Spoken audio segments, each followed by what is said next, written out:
Bonjour à tous, quelle est ta guidance? On y va, c'est parti. Quel est le petit message pour toi? Qu'est-ce que l'on souhaite te dire? Clairement, période plutôt favorable. On te dit de te faire confiance, d'écouter un petit peu ce que tu ressens. Parce qu'en fait, on sent que tu es une personne rigoureuse, tu es une personne qui a un naturel d'optimiste. On parle de courage, on parle de volonté.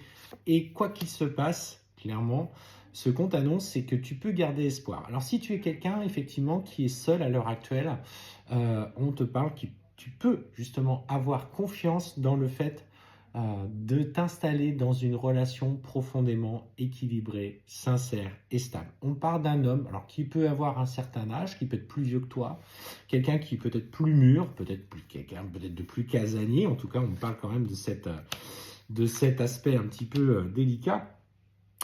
Et voilà, en fait, ce qui nous est dit, c'est que laisse-toi porter par les rencontres qui vont arriver dans ta vie. On te parle clairement aujourd'hui, peut-être de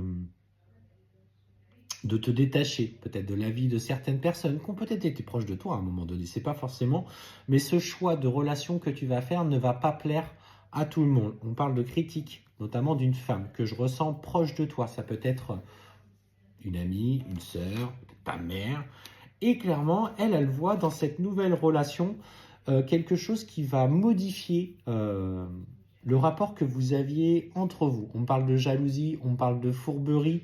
C'est quelqu'un qui ne veut pas forcément... Alors, en tant qu'ami, elle te dirait, bah si, moi je veux ton bonheur, mais... Et en fait, ce que je ressens, c'est qu'il y a une profonde jalousie, justement, par le fait que toi, tu rencontres quelqu'un, que tu commences à t'investir dans une relation, et elle, c'est pas qu'elle va chercher à court-circuiter, mais elle va être dans le jugement, elle va avoir peur, du coup, de perdre cette place qu'elle avait chèrement acquis auprès de toi, et elle est toujours dans le contrôle. Elle va surveiller tout ce que tu fais. Pour moi, il y a une volonté inconsciente de sa part de saboter un petit peu cette nouvelle relation. Donc, si tu as quelqu'un, une amie un petit peu comme ça, méfie-toi parce que dans le fond, dans ses énergies, elle n'est pas si pure que ça et en fait, elle va justement te déstabiliser. Parce que on te dit que, alors, moi, ce que je ressens, c'est que du coup, elle va fliquer un peu la personne que tu rencontres et elle va essayer de tout te rapporter pour justement te dire, ah ben regarde, il est comme ci, regarde, il est comme ça. Et clairement, ça va te faire douter de cette personne, douter peut-être du coup que ses intérêts pour toi sont si sains, qu'il t'aime vraiment. Elle est vraiment dans ce contrôle.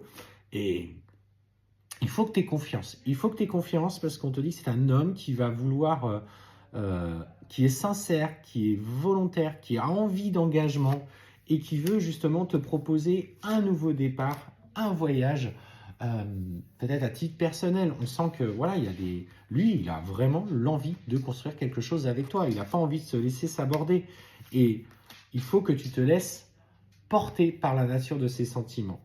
Euh, c'est quelqu'un qui a des responsabilités. On parle aussi d'enfants qui sont présents autour de lui, dans lequel il est en train de se préoccuper à l'heure actuelle. Peut-être qu'il y a une de ses filles, on parle d'une de ses filles qui pourrait du coup vivre une période un petit peu compliquée sur le plan sentimental. On parle effectivement de rupture. Alors c'est ce qui fait que peut-être il sera à un moment donné moins présent, mais ne te laisse pas perturber par cette femme qui finalement ne veut pas tant que ça ton bien. Elle veut t'avoir pour elle dans ce que tu lui apportes dans ton quotidien et de ne pas modifier ce rapport que vous avez entre vous. En fait, elle ne veut pas te voir t'épanouir en dehors d'elle.